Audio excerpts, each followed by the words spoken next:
Mr. Average Hockey Fan here, and today I would like to talk about a guy who's underrated outside of Montreal and their fans, but for Montreal and their fans, a mainstay player and a guy most of us love, pretty much all of us love, from what I've seen from public perception, social media, and the way people talk about him, even analysts. But Paul Byron, very underrated Hab, and I figured today I should talk a bit about his career and especially how much it's advanced in Montreal and how well he's doing in Montreal. Really, really like this player. He was drafted in 2010, 2011 by Buffalo.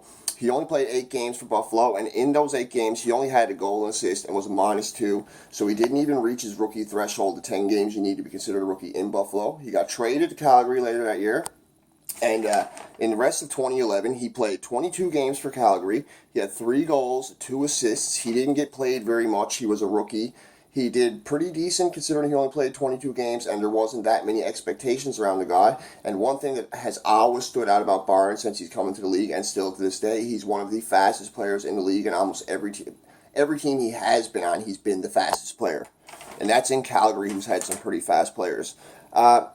The next year in Calgary in 2012, he played only 4 games. I'm pretty sure he was injured that year. Doesn't say anything on the site I was checking on, and I went to the hockeyreference.com to check some of these stats and to look over his career and totals and stuff, and it didn't say why he only played 4 games a year, but I'm assuming it was because of injury or he got sent down to develop. Maybe that was the case. But in those 4 games, he only had 1 assist and was a -2. But in the next year is when Byron started to come into his own and started to become a legit NHL contributing NHL player, and not just a depth player, not just a guy that you're not sure is going to go to the minors or the NHL. He was a contributing NHL player, and he showed a lot of promising things the next year. The next year in 2013, he played 47 games for Calgary. He had 7 goals, 14 assists, and was a +6. So his first time in the NHL being a plus player, and he quadrupled all of his totals from the year prior. So great numbers. Not great numbers, but great numbers for him that year in Calgary, and for only 47 games played, very good numbers for a guy in his sophomore year, or the year after his sophomore year, excuse me. And in 2014, he kind of regressed a little bit, but not a lot, pretty much the same pace, give or take a couple points, couple percentages of a point, I guess. In 2014, he played 57 games. He had 6 goals, 13 assists, and was a -2 once again. So he regressed in his overall play. He wasn't used as much in situations. He wasn't really used in the penalty kill in Calgary like he is in Montreal, but I'll get into that a bit later. And he didn't horribly regress. He just didn't show extra promise leading into the next year after having a good year. He didn't follow up on it with another good year. So I'm guessing that's the reason why Calgary put him on waivers, maybe because he wasn't showing the promise they expected, and he wasn't following up a good year with another good year, or even really keeping pace with that year. So he got put on waivers, and this is where Marc Bergevin put his cape on and decided, you know what, I'm going to swoop in and take this guy and be a superhero. And God, I'm ever glad he did it. He's our best waiver pickup by far on the team. You tell me a better waiver pickup on the team, and I'll argue with tooth and nail they're not as good as Paul Byrons is.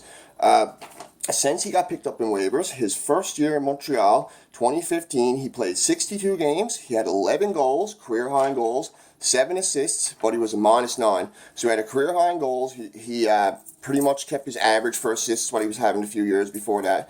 And but his plus-minus plummeted. It went from a -2 a couple of years in Buffalo and Calgary to a -9.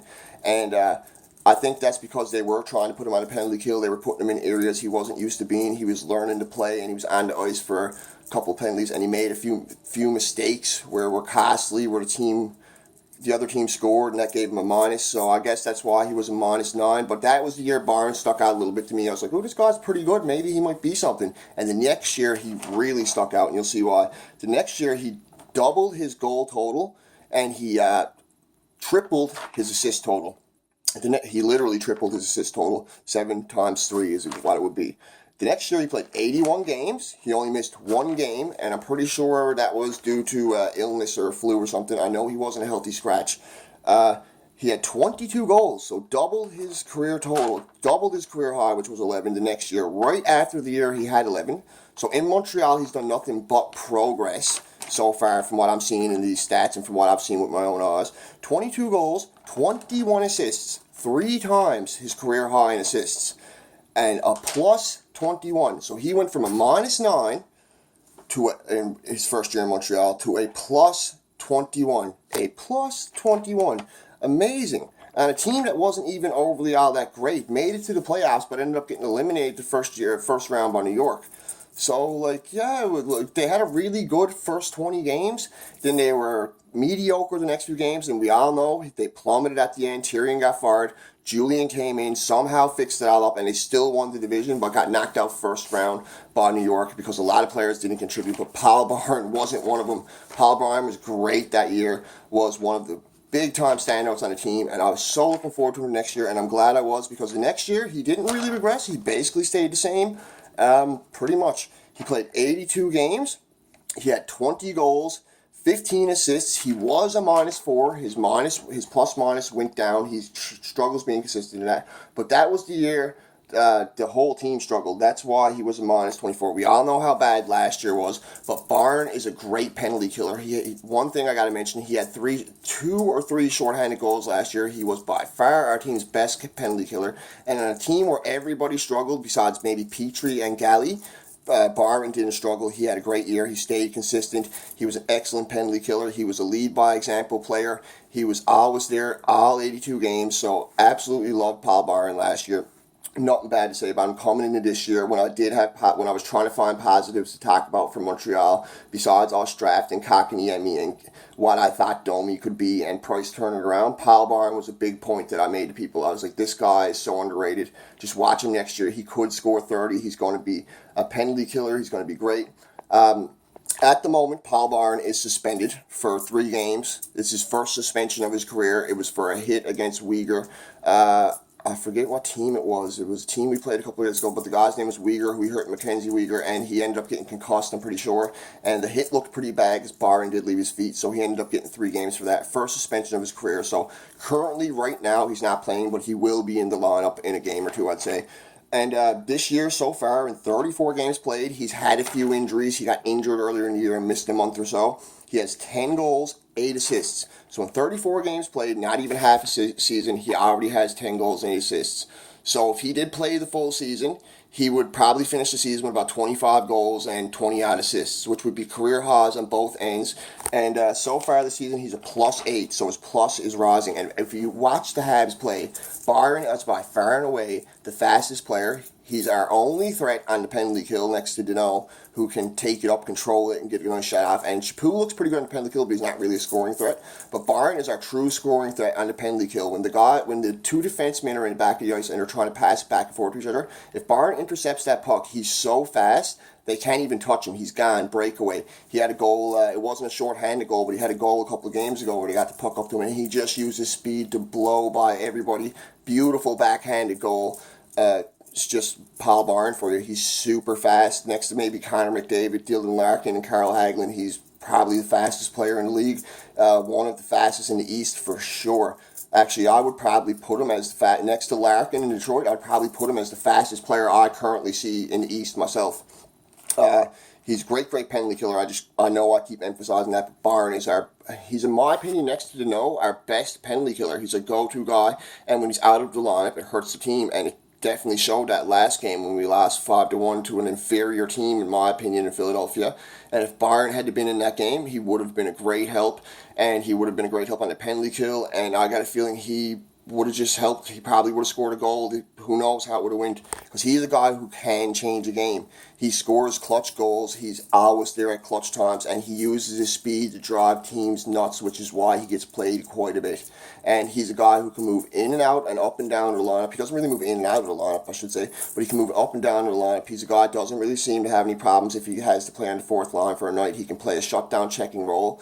He's a guy that can play on a 3rd line, get Kotkaniemi going, play with Armia, play with Lehkonen. And he's a guy, if you really need him if you were desperate and one of your top players got hurt, you could slot him into the 2nd line and it wouldn't really be that big of a deal. 1st line, I'm not sure if he's ready to be a 1st line player yet, but if you were desperate and your players were hurt, I wouldn't complain about Byrne being a 1st line player, because he brings a really good defensive aspect to the team.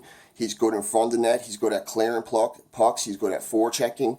He's good at all defensive aspects, and his offensive upside is unbelievable. He just needs to work on his finishing ability a bit better, and he needs to work on staying onside. Sometimes his speed is a bit too much. When he comes up in his zone, he's offside, but it's not all the time.